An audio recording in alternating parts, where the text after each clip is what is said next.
Raise your voice. Raise your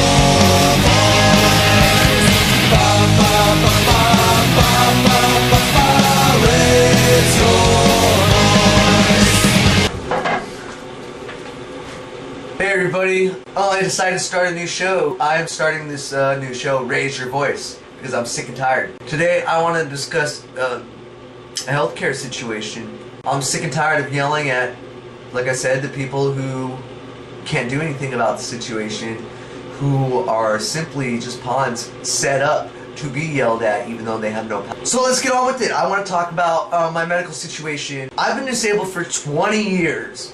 I've been on multiple variety of commercial insurances. I've also been on the government-aided insurance that we have here. I've spent multiple 3-month periods living in the hospital.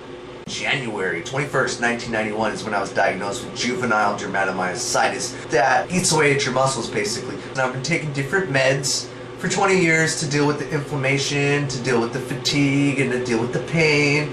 What happens is I get shoved in these clinics where they have too many patients to handle, and the doctors come and go, so it's like I get a new doctor, I don't know, 2-3 times a year that I have to explain my story to and get to know before they understand what's going on within my body and within my illness. And it's very frustrating because at this point I've got another new doctor. They've decided to just stop my medication until I can get in for another appointment. Just stop.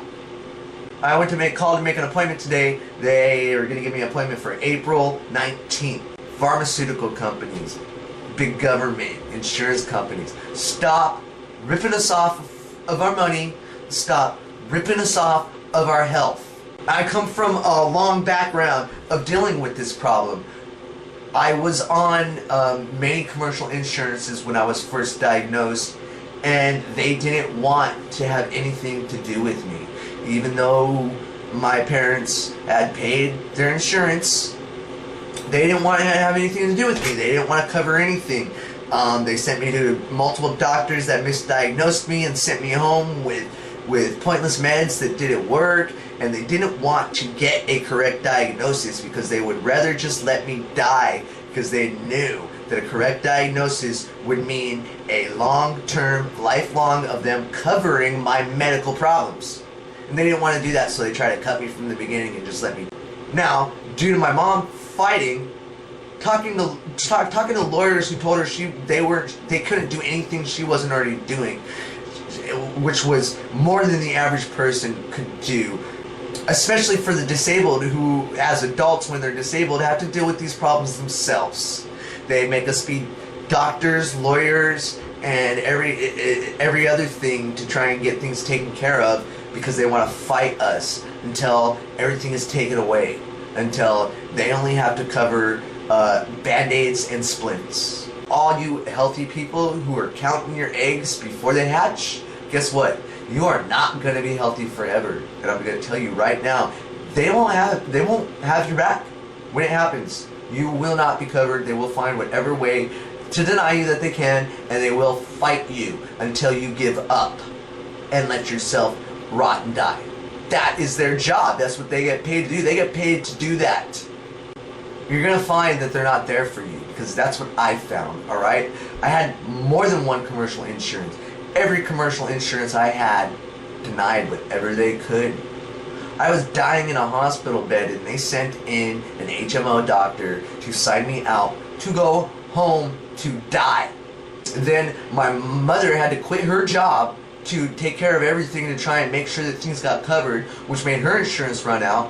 So I got switched over to my dad's insurance, which was a different insurance company that proceeded to do the same exact thing. Now then I got switched from that insurance company to another one, to another one, to another one, maybe 5 or 6 different big name commercial insurance companies who denied care and tried to send me home to die. While the government aid program that I'm on right now has major flaws, a lot of problems that caused me a lot of difficulties and problems, I still got much better care than I did on commercial insurance. So we need to do something. We need to stand up together, healthy and non-healthy all alike. Healthy people need to stop pretending that they're gonna live a perfect healthy life, because it doesn't work that way, and they will deny you. There are third world countries that take care of their sick better than we do here in America, one of the leading countries in the world. That just doesn't make sense. Doesn't make sense to me. It shouldn't make sense to you, no matter how healthy you are.